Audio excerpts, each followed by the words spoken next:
Om Namo Bhagavate Vasudevaya. Om Namo Bhagavate Vasudevaya. Om Namo Bhagavate Vasudevaya. Om Namo Bhagavate Vasudevaya. Om Namo Bhagavate Vasudevaya. Bhagavate Vasudevaya. Narayanam Namaskrityam Narayanam Namaskrityam. Naram Chaiva Narottamam Naram Chaiva Narottamam. Devim Saraswatim Vyasam Devim Saraswatim Vyasam. Tato Jayamudiraet Tato Jayam Udirayet. Nashtaprayasu Abhadresu Nashtaprayesu Abhadresu. Nityam Bhagavata Sevaya Nityam Bhagavata Sevaya. Bhagavati Uttama Sloke Bhagavati Uttama Snoke. Bhaktir Bhavati Naistiki. Bhaktir Bhavati Naishtiki. Reading from Bhagavad Gita, chapter 16, titled The Divine and Demoniac Natures. And today's verse is verse number 21. Trividam narakashedam Trividang Narakasedang. dwaram nasana atmana Dwaram Nasanamatmanaha. kama krodha tatha lobhas Kamaha Krodhastatha Lobha. tasmat eta trayam tyajet. Tasmad Etatrayang Tyajet. Trividam narakashedam Trividam Narakasedam. dwaram nasana atmana Dwaram Nasanam Atmanaha. kama krodha tatha lobhas Kama Krodha Tatha Lobhas. tasmat eta trayam tyajet. Tasmad Etatrayam Tyajet. Any Prabhuji or Mataji would like to lead? Trividam Narakasedam. Trividham narakashedam Dwarang Nasanamatmanaha. dwaram nasana atmana Kama Krodhas Tatha Lobhas. kama krodha tatha lobhas Tasmadetattrayam Tyajet. tasmat etatrayam tajet.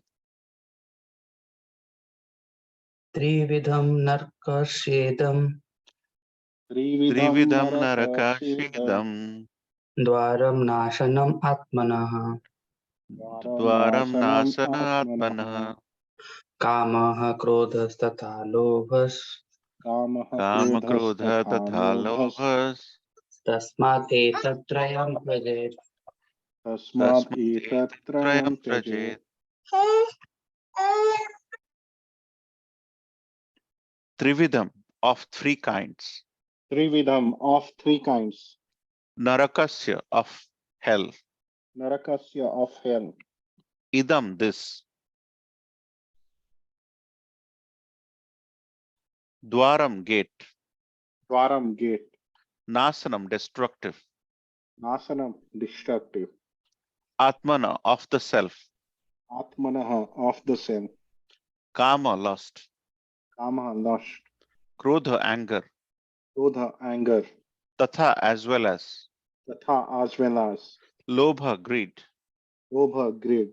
Tasmat therefore. Tasmat therefore. Etat this. Etat this. Trayam three. Trayam three. Trajet one must give up. Tyajet one must give up. Translation by His Divine Grace A.C. Bhaktivedanta Swami Srila Prabhupada ki jai. There are three gates There are three gates leading to this hell: leading to this hell. lust, anger, and greed. Lust, anger, and greed. Every sane man Every sane man should give these up, should give this up, for they lead or they lead to the degradation of the soul. to the degradation of the soul. Any Prabhuji or Mataji would like to read the purport by His Divine Grace? The beginning of demoniac life is described herein. One tries to satisfy his lust, and when he cannot, anger and greed arise. A sane man who doesn't want to glide down to the species of demoniac life must try to give up these three enemies, which can kill the self to such an extent that there will be no possibility of liberation from this material entanglement. Thank you, Prabhuji. Let's all chant together.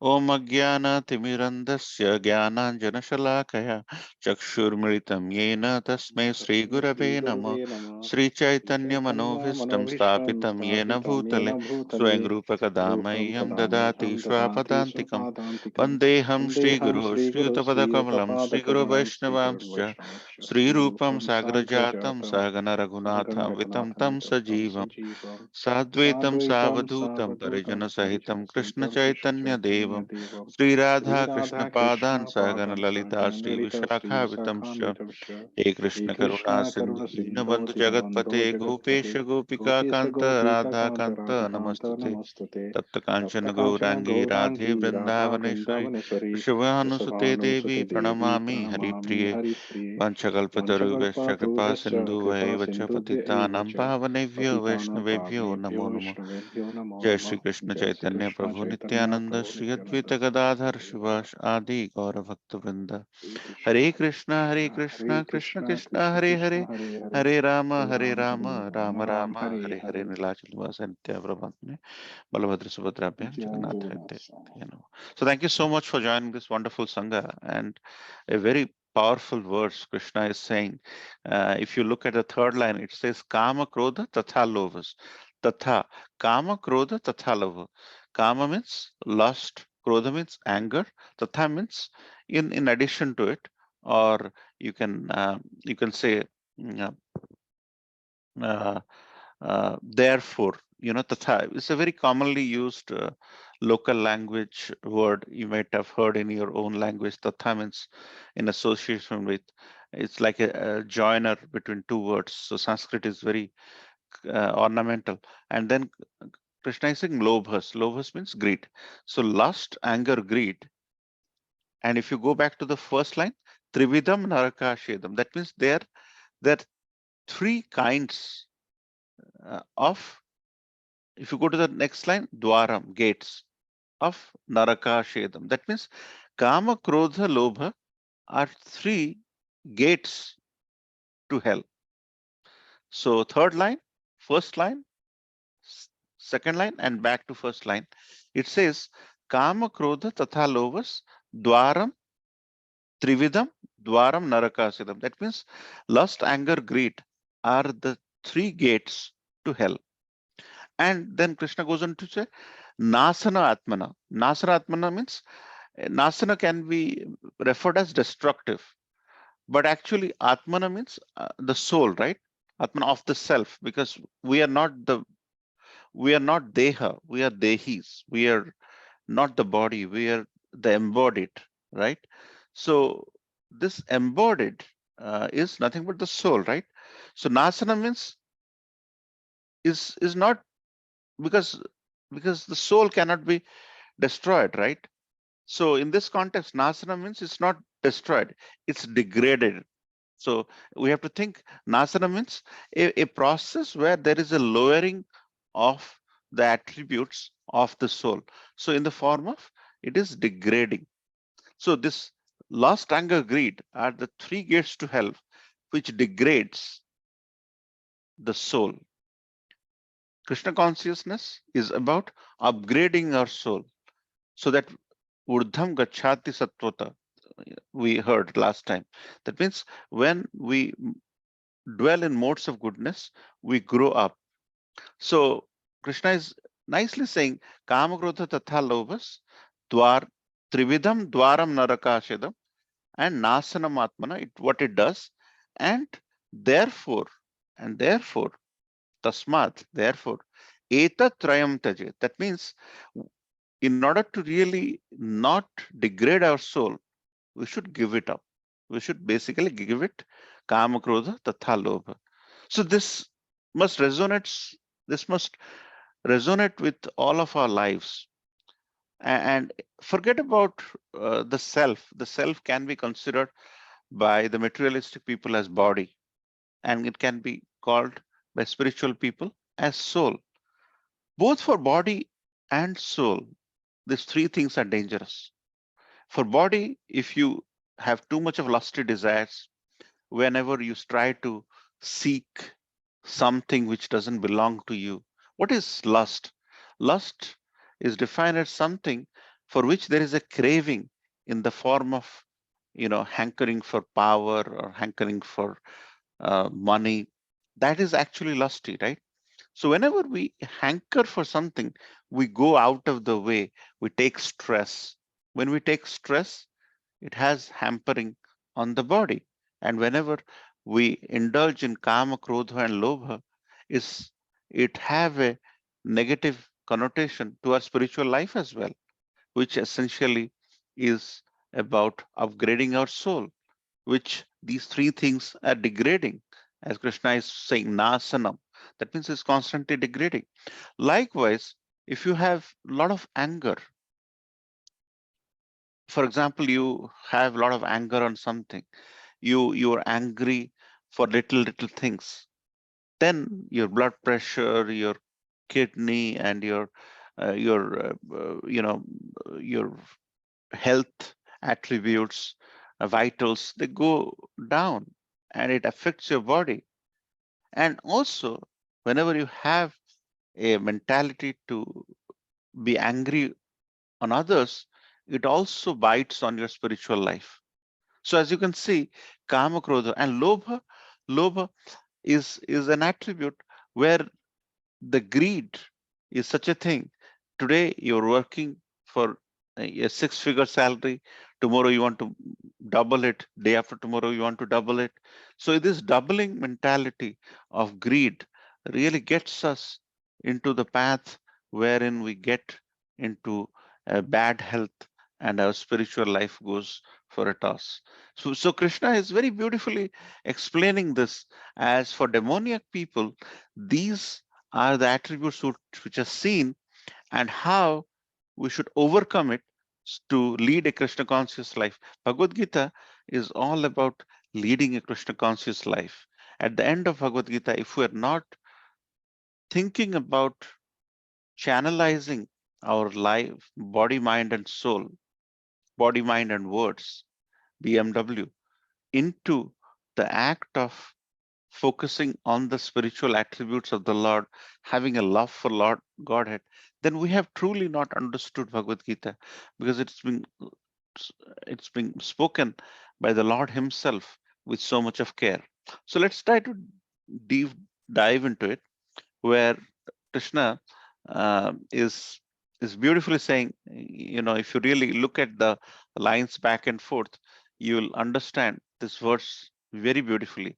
Lust, anger, as well as greed, kama, krodha, tatha, lobhas, trividham, three kinds, dwaram, the three kinds of gates to hell, naraka, shidam, and nasanam atmana, destruction. It basically is like a cancer.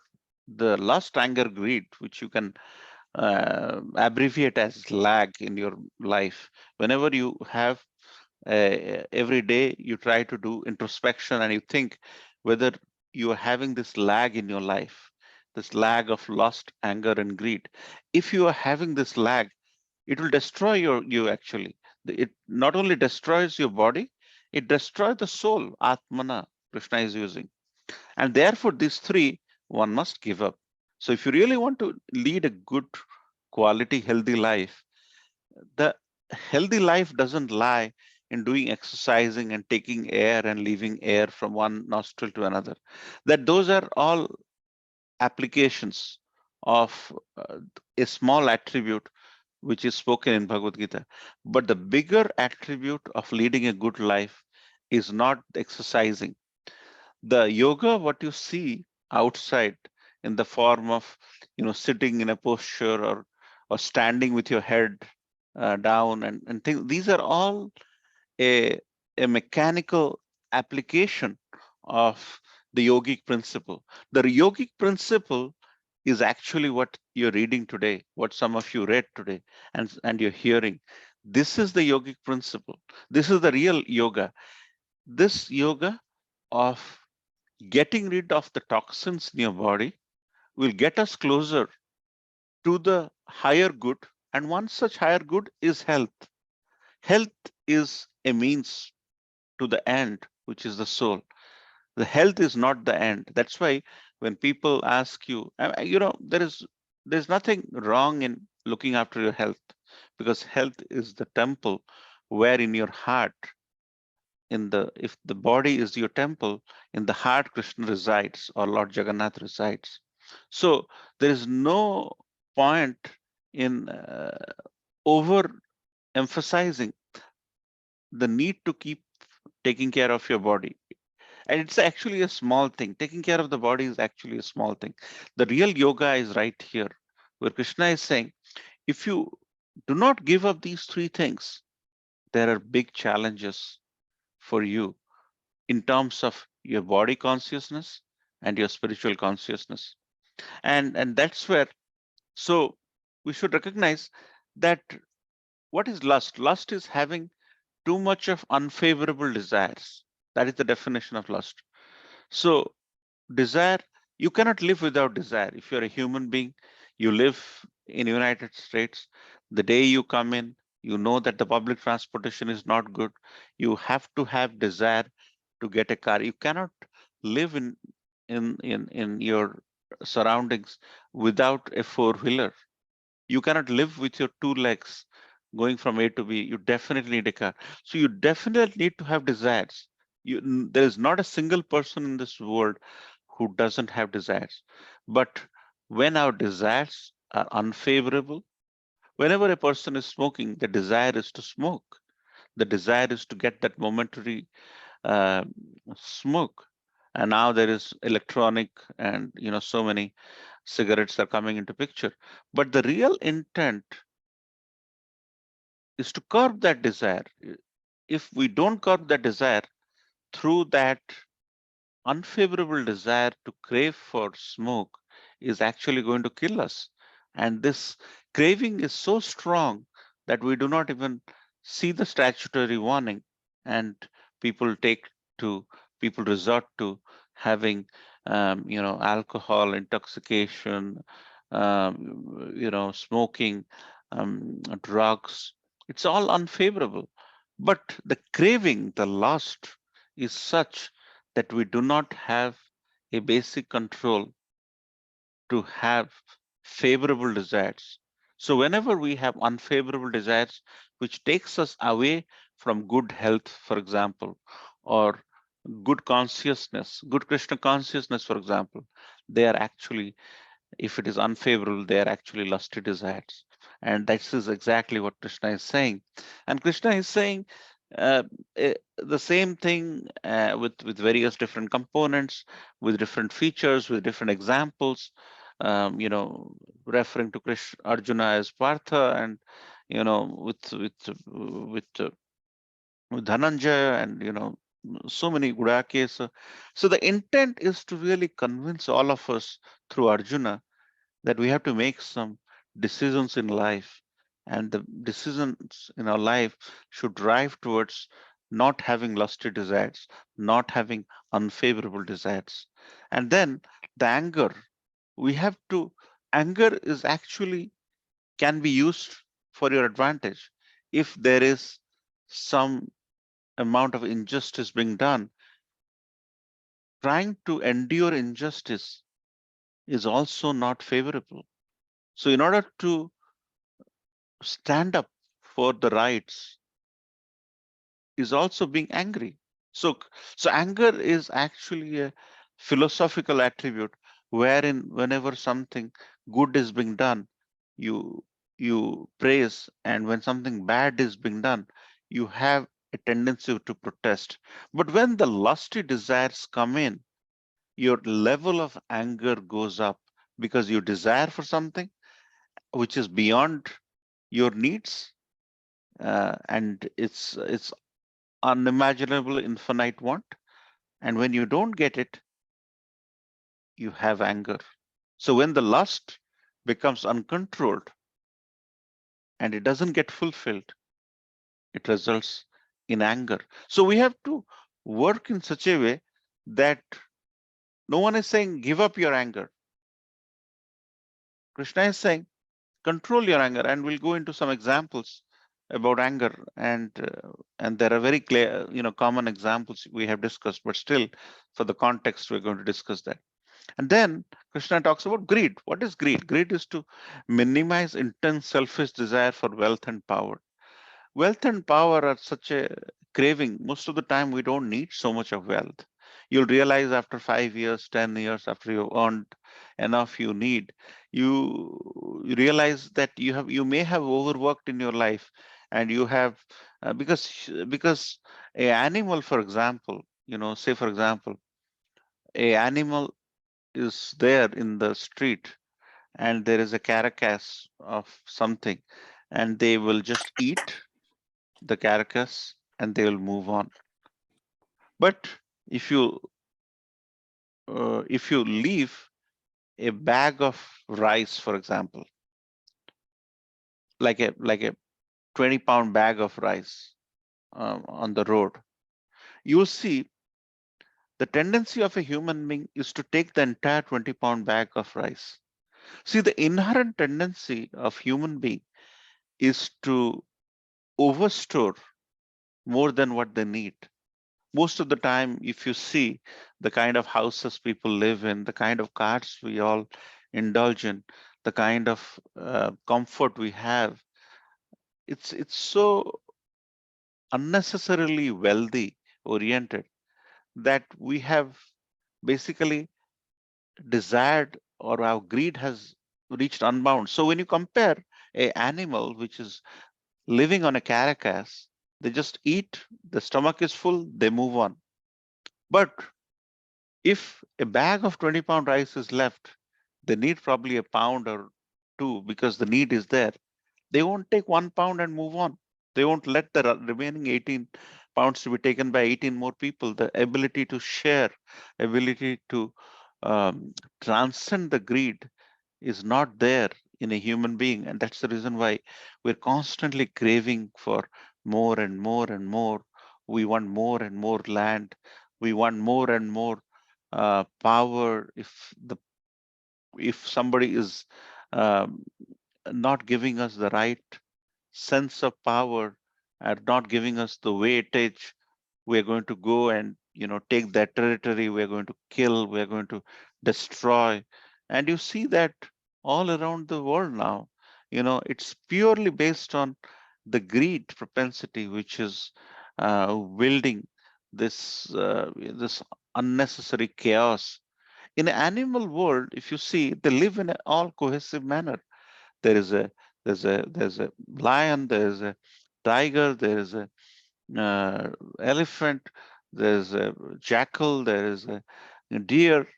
They rely on each other for eating, but there is that element of balance. And sometimes when there is imbalance, we hear in news, but you hardly see that. But every day you open your newspaper, you realize how much a fight, unnecessary fight, is going on for the sake of wealth and power is unimaginable. So what Krishna is saying in Bhagavad Gita, if it is, Krishna is not using the word, you have to have this religion, that religion. This message of Krishna as the three gates of hell is universal. That's the reason why Bhagavad Gita is a universal teaching manual, living manual for all of us to lead our life. If you really want a good life, don't overwork, don't overdo. Spend some time in calming yourself with chanting the holy name. It is going to help you in the long run. Serve, it will give you bliss. But constantly, if you go after lag, lust, anger, greed, it is only going to give us sadness, frustration, divorce, suicide, and whatnot. So this is, if somebody has taken these verses to heart, will not indulge in the negative ramification I just spoke about. And just to put some examples into perspective, these are the three gates to hell. So when you talk about lust, Ravana was a very lusty person. He had a desire to enjoy. He has desire. He was eyeing for things which doesn't belong to him. And when a person eyes for things which doesn't belong to him, those are indicative of lusty. And this lustiness is not just with enjoyment, it's actually also with greed, with power, our ability to monitor and dominate, our ability to control. Everything in this new world is becoming who controls whom. And more, we realize that we are not to be controlled by anyone other than the Supreme Personality of Godhead, and they can only control us. More and more, you rely on Krishna consciousness when you know that the Supreme Person, Aham Bija Prajapita and Aham Sarvasya Prabhu, that means everything comes from him, and he is the seed giving father of everyone. More and more, we have that confidence that there is someone else who should control us and not any Tom, Dick, Harry. Then we realize that how strong we become. Krishna consciousness is not a meek thing just because we are humble. Krishna consciousness is relying on the strength of somebody who is supreme, and not to look here and there like Ravana was so lusty in his desire, and he wanted to enjoy so many unnecessary things, and he tried to violate his position, and and eventually he was taught a lesson, because it is important that more and more we get into the lusty desire, we get more and more into the character aspect of that personality, and eventually we become more, one lie goes becomes a second lie, and you live with the wrong messages, and your entire thing becomes a totally. So more and more we become a simple individual, relying on simple messages from the Lord, as it is beautifully depicted here. It is going to be good for us. Then the anger, once King Daksha, he came to the assembly and Lord Shiva was chanting the holy name, and he didn't pay attention to Daksha, and he became very angry. Daksha unnecessarily. Lord Shiva's position is is is is, is supreme in many ways, and just because Lord Shiva was chanting and he was not giving respect, so this craving for respect, and if you do not get it, craving for respect is lusty, and when you do not get the respect you want, the undue respect you want, then you become angry. So as you can see, craving for respect is lusty, and when you don't get it, you become angry, which Daksha became when he didn't see Lord Shiva, who was focused in meditation for the Supreme Lord, and he was not paying attention.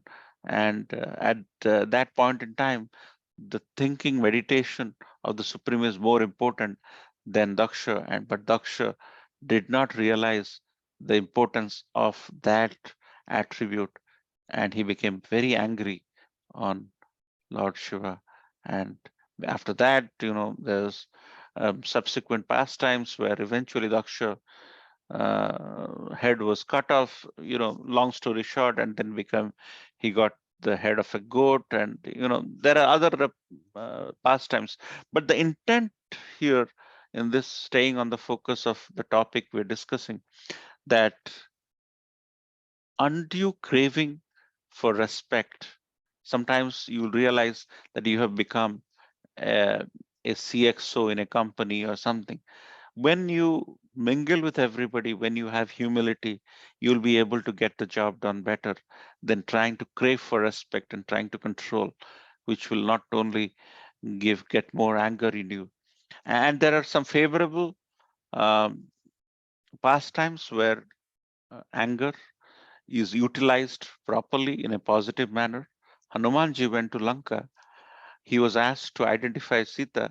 He could have killed Ravana and got Mother Sita back to Ram, but his intent was to just follow the instructions. Most of the time, in order to get more recognition, we end up doing more things needed for what we are told, because we really want to gain some visibility. We want to gain some, mileage.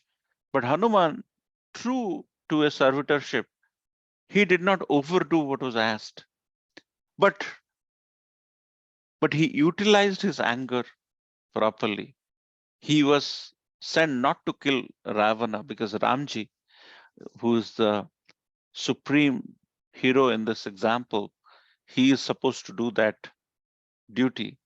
And as a true servitor, he wanted to let Ramji do it. But at the same time, anybody who has done defying of our supreme master, and he taught him a lesson, and he taught such a big lesson that Ravana realized that if a small monkey from a supreme hero like Ramji can do this, what is Ramji going to do to him? And that is the utilization of anger in a positive way. Parikshit Maharaj, towards the onset of Kali Yuga, when the Dwapar was ending, he saw the King Kali. He was hurting cows. He was cutting the legs of the cow, who represents Mother Earth, and he was beating bull, who represents Dharma. And he became very angry. He came out of his chariot and he challenged. And that is where Kali, the King Kali, he said, wherever there is the chanting of the holy name, wherever there is the following of the principles, the four principles of our movement, there will be no Kali. That's the reason why still in this age of Kali, whenever there is chanting and when there is regulation, there is no Kali Yuga in that sense, because we try to defy Kali out by following the principles.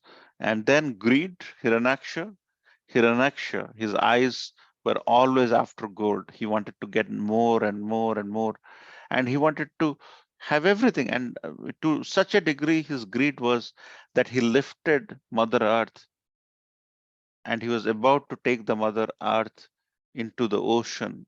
And Varahadev, he came as a boar, and through the uh, horns from the nose, he lifted Mother Earth and delivered Mother Earth.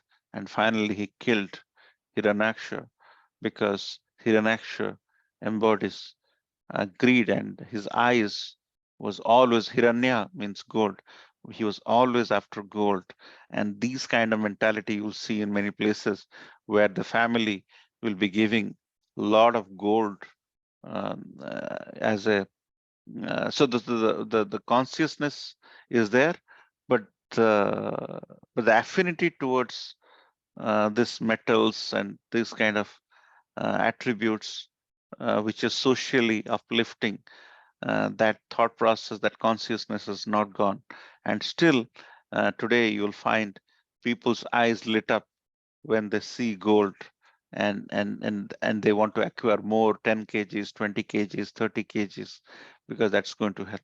So just to summarize, before we open up for discussion, this entire method of Vedic education, this Bhagavad Gita discussion we're doing, or this process which is laid out by Srila Prabhupada in this with tenets from Vedic education, is based on giving up lust and anger.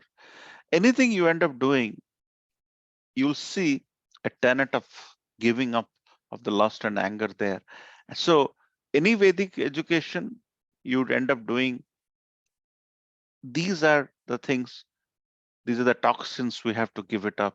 Otherwise, our Vedic education acquisition will not be successful. And the more one gives up, the more his existence become pure, because we cleanse the toxins from our heart. We clear the capillaries so that the blood can flow properly with no coagulants or things sticking here and there. Then he can follow all the rules and regulations and carefully rise to spiritual realization. You'll see that whenever your mind is full of lust, anger, greed, lack, your chanting will not be good. Your regulation will not be good. You'll not lead a good Krishna conscious life. So these are the the antibiotics which you have to take in the form of association with Guru Sadhu Sastra. Because when you are associating with people who do not have any personal aspirations from you lost, or they are not angry among you, and they're not greedy for your position, then you imbibe that again and again. So the only way we can get rid of lust, anger, greed is to stay away from the things which get us lust, anger, greed. If you mingle with people who are not lusty, greedy, and angry, you will gradually have that. So the people who were doing the deeds of Hiranyakashipu in terms of following the path of Hiranyakashipu by throwing Prahlad Maharaj under the mountain, on the hill, throwing in the river, they were all along with Hiranyakashipu. That's the reason why they could never give up those toxins from their body. Likewise, so staying there, Prahlad Maharaj, staying with a demoniac person as the father with demons around, he could still be Krishna conscious, because it doesn't matter where you live. It all matters about his, at the time, his association was with the names of the Lord. And because of the names he had power with, he could stay away from the toxins and lead a Krishna conscious life. So if you really get rid of the toxins, we can rise in the platform of Krishna consciousness. So this three things: lag, lust, anger, greed. If we get rid of in our life, get rid of as toxins, we will rise in the platform of Krishna consciousness. So with that, I would like to end here. But if there are any comments, correction, reflections, I would like to hear your point of view. Srila Prabhupada ki jai. Hare Krishna. Hare Krishna, Prabhuji. I have one question.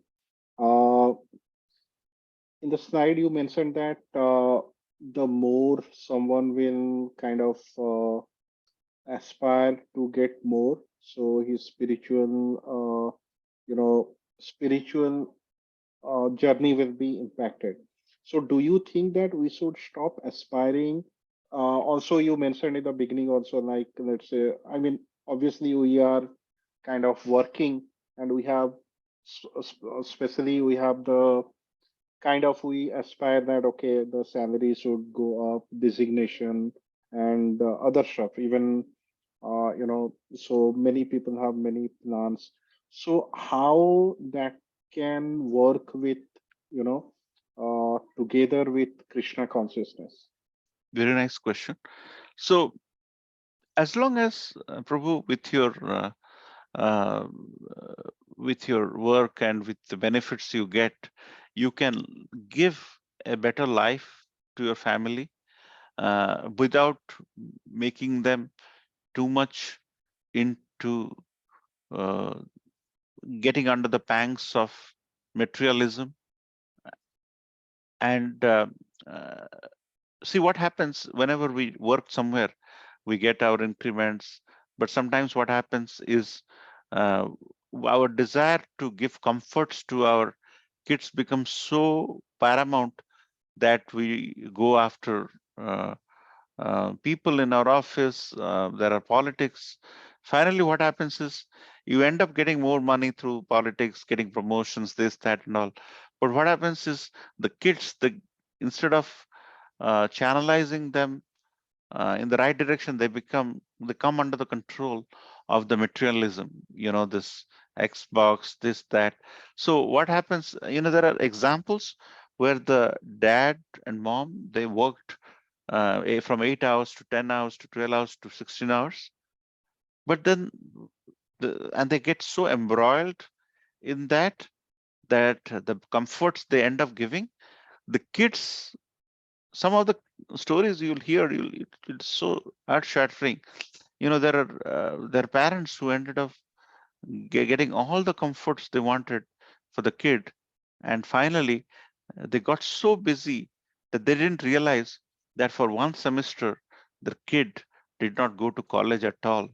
And after 3-4 months of missing the classes, when the letter came to their house from the dean, they realized that they got so embroiled in the work and in the aspiration that they didn't realize they go in very early in the morning, they come back very late in the night, and the kid has not gone to college for 3-4 months, and they have not had the time to talk to them.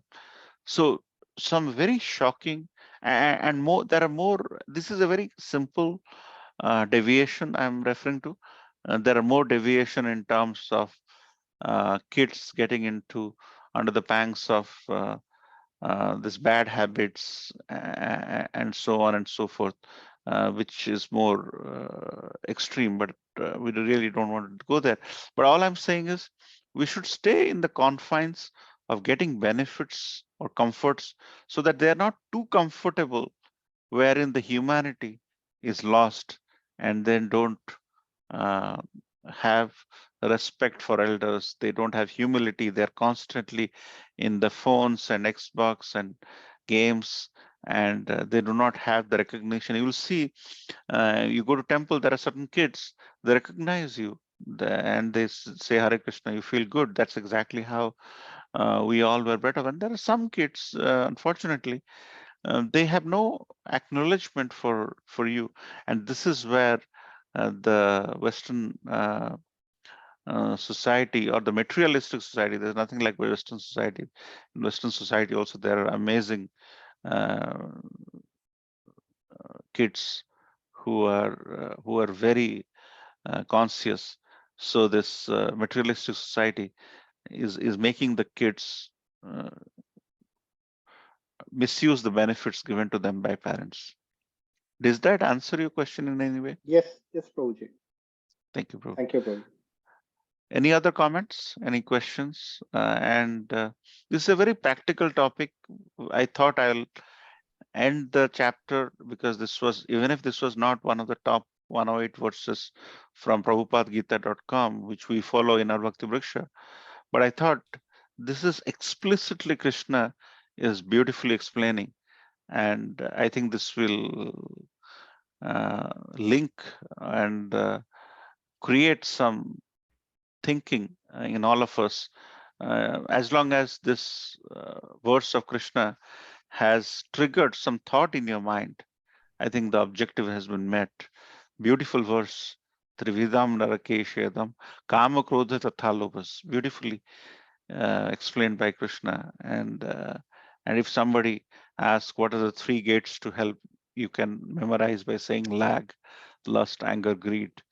And this is that verse which you can point them to, and try to introspect as to when this lag is overpowering you in your attention, in your relationships, in your job life, in your spiritual life, and you should be constantly alert, be on alert as far as this lag is concerned. Any other clarification, comments, reflections? Hare Krishna, Prabhuji. Hare Krishna. Thank you for the class. I had one question regarding the lust, anger, and greed. So, in everyday life, if suddenly there is a situation which causes some anger, in the heat of the moment, it is, even though we have learned this class, in the heat of the moment, we just go by those emotions. How do you work towards overcoming those things in real life? How do you work towards reducing the anger the next time something happens? Yes, this is a very pertinent question. And I wanted to also mention in the class that when the anger overtakes you, you become blind. So it is mentioned in Krishna also. So when the blindness strikes, you can't see anything. So when you can't see anything, in that blindness, a lot of things people have done. There has been violations, there have been killings. So instead of responding, we tend to react. Instead of a rational behavior, we become impulsive. And this is, and you're not alone, Prabhu. And it all depends on how much control a person has on this. So if a person is controlling the anger, he would keep quiet. He realizing that he's going beyond the boundary. So I just wanted to give an example. There was a prime minister in early 90s who would be projected with very difficult questions, and he will become, the questions will make him angry. But whenever he gets to a point that his he has the propensity to not be rational in answering the question, he will become quiet. He will realize. So a technique to do when we become very angry is to suddenly have that pacemaker in our mind to become quiet. And once we become quiet, it will pass. And this quietened thing, this is exactly what somebody was telling me, that earlier what was happening is the husband wife, they will fight. The wife becomes angry. Wife sends a letter to the dad, and dad reserves the train, takes time, and then when he gets to the daughter's place, 2 weeks have passed because the letter took 1 week and reservation 1 week. 2 weeks, by the time it gets to daughter's place to look at the complaint she has done, and by the time the husband and wife has made up their mind, and they made up actually. So but nowadays it's at the heat of the moment with the SMS, WhatsApp. So the intent is, as we give time, as we keep quiet, as we let it go, exactly like the prime minister I'm referring to, he'll just be quiet. The anger passes, because the anger is a situational thing, and the situational thing is overpowering us, and we do not live. We live 24/7 by 365.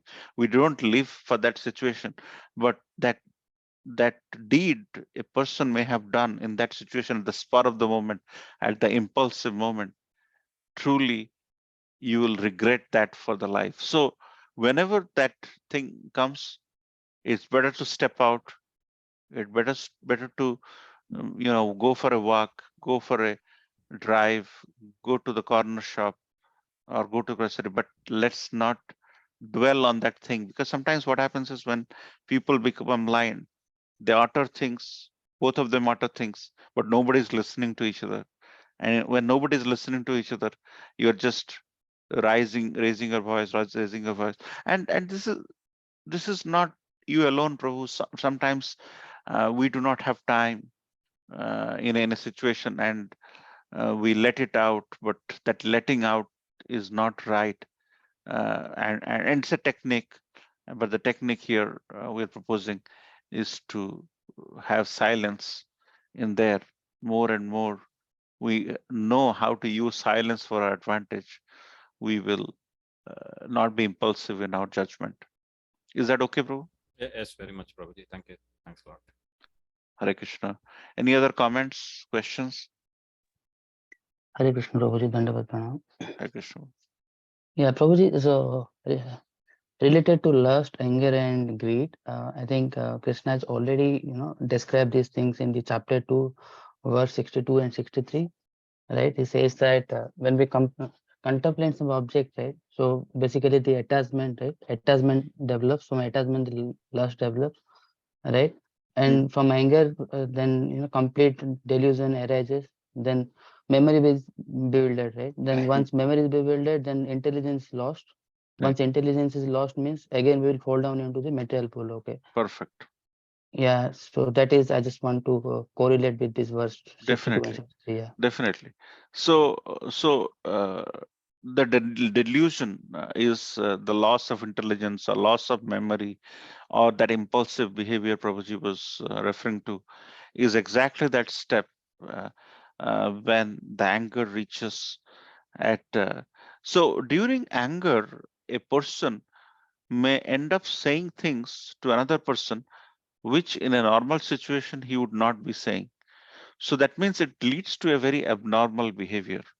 And when we are aspiring to have association with the Supreme, aspiring to have association with the devotees of the Supreme, anger doesn't have any place, because we are in a very good place. Actually, we are not in a fish market, or we're not in a in a challenging place. We are in a wonderful place. Actually, our society is beautiful, but still, if we cannot control anger in a in an association of devotees, then it's a bigger challenge. Actually, that means we have envy, we have greed for position, or we have things we cannot see somebody happy, because of which it's actually itching us and it's becoming angry. So we are when we are in a much better place, just calming down, taking some breathing at the time, and as you rightly said, the steps which leads to that thing, as mentioned in chapter 2, which is actually a summary. And chapter 2 is actually a summary of all the things Krishna is going to tell later. And in 16, that entire thing is being expanded beautifully in this verse, where he is going on the qualities of divine and demoniac. Yeah, thank you for adding thank you for the comment. So Prabhuji, but sometimes actually we also get angry with our kids actually. So right, so sometimes whatever we say they don't do, or maybe during that time again the anger arises actually quickly. Okay. Okay, so that is not a bad thing, Prabhu. Becoming angry on kid because they're not studying or they're missing is not bad, but violently becoming angry is not recommended. But and I was just hearing some discussion around, if the kid is not doing well in studies, and if you do not become angry, you're becoming angry for the benefit of the kid. So there is absolutely no restriction from Vedic injunction. Even the gurus during the Vedic times used to become angry on the kids when they do not catch things, when they are not serving well. So that is absolutely fine. But becoming angry and raising hand, or uttering nonsense, that is not. So we have to just be angry with a proactive manner to help them grow in their studies, grow them as an individual. When they do end up doing something wrong, they become selfish, they don't share things, they do not share the cricket bat and ball, then you're trying to kind of make them a better human being in future. So that's absolutely fine. Okay, bro. Thank you, Prabhuji. Yeah, this makes sense. Thank you, Prabhu. So any other comments?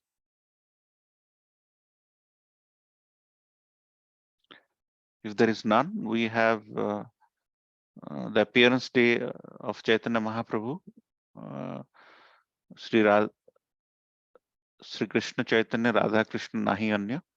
That means Chaitanya Mahaprabhu is none other than Krishna, and he came to this world 500 years ago, and he spread the holy name, in the name of the chanting of the holy name in this age of Kali.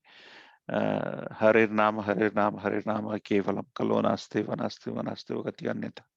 That means in this age of Kali, there is no other way, no other way, no other way other than the chanting of the holy name. And that chanting of the holy name was professed by Chaitanya Mahaprabhu 500 years ago. His appearance day is coming on the 6th of March, big celebrations. It is also aligning with Holi, the festival of colors. So that is actually falling on Monday, which is the actual day. But there are festivities on Sunday, Monday in the temple. Big event being planned. There will be nice festivities, nice sweets in the temple, nice prasadam, and it's a big occasion for all of us, because without Chaitanya Mahaprabhu's instruction to chant the holy name, we wouldn't be here. Because any tenet of Bhagavad Gita, if you see, is all about remembering the Supreme at the end. And the remembering is only possible by chanting. So the flyers I'll send in the WhatsApp group. And also during the time, devotees take vows wherein You promise that, hey, I'm chanting 4 rounds, maybe I'll up it to 6 round.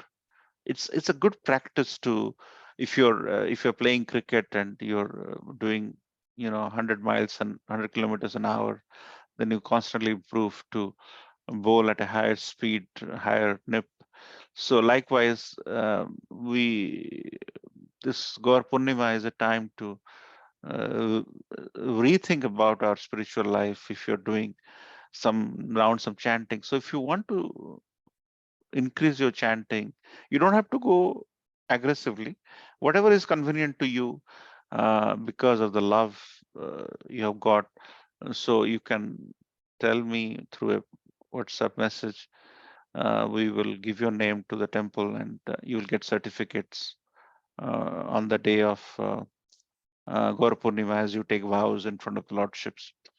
And also there are sponsorship opportunities. I'll probably mention next week, but it's a big event, so please do service. It's a very joyous moment. Chaitanya Mahaprabhu's appearance is Gaur Purnima, and it's a big event. So I'll send the flyers. Any question or comments, you can always send messages. If there is no other comments and questions, we'll end. Prabhuji, next month I am traveling to India for the visa stamping. Okay. So March 12 is my date where I'm traveling. March 16 is the visa stamping. So March 6 is right, you told? Yes. Oh, okay, I will be here only. Okay. So you're going there for 2 weeks, right? Or 3 weeks? No, Prabhuji, I'm going after almost like 5 years, more than 4 years. So this time I'm going for 5 weeks. Okay. So yeah. Yeah. Prabhu, So where you are stamping? My stamping is at Chennai. Okay. But so I Prabhu, will, but I will Dropbox. Actually, mine is Dropbox, so I will Dropbox at Bangalore. So I have some personal things to finish at Bangalore. So yeah, from Bangalore I will travel to Odisha. So there I will stay for 3 weeks. And we are also planning to go to Puri during that time. So I didn't travel for a long time. Yeah. excellent. So you'll be probably there during Akshaya Tritiya, the day on which they start constructing the chariot. Yes, Prabhu, yeah. That day is a big festival in Puri. But so Prabhu, to join us because Prajapati Prabhu also join us by WhatsApp at 6 a.m. in the morning. It'll be good. From your phone, you can join the conversation if you can. Sure, Prabhu, yeah, I will join you. So thank you for informing us, and we'll see you during Gaur Purnima celebrations. Yes, Prabhu, yeah. Thank you. This is an extended family for us. Your visa stamping, you're doing well. You have some questions, please ping us. This is a good opportunity to stay connected. Okay. Sure, Prabhu, yeah. Any other comments from anyone else? Okay, so if there is none, we'll end here by offering prayers at the lotus feet of Vaishnavas by saying Vancha Kalpataru Vaishya Kripa Sindhu Vaevacha Patitanam Patitanam Pavane Pavane Vaishnavebhyo Namo Namo Vaishnava Vrinda ki jai, Bhagavad Gita ki jai, Shila Prabhupada ki jai, Gaur Premanande, Hari Hari Bol. Hari Hari Bol.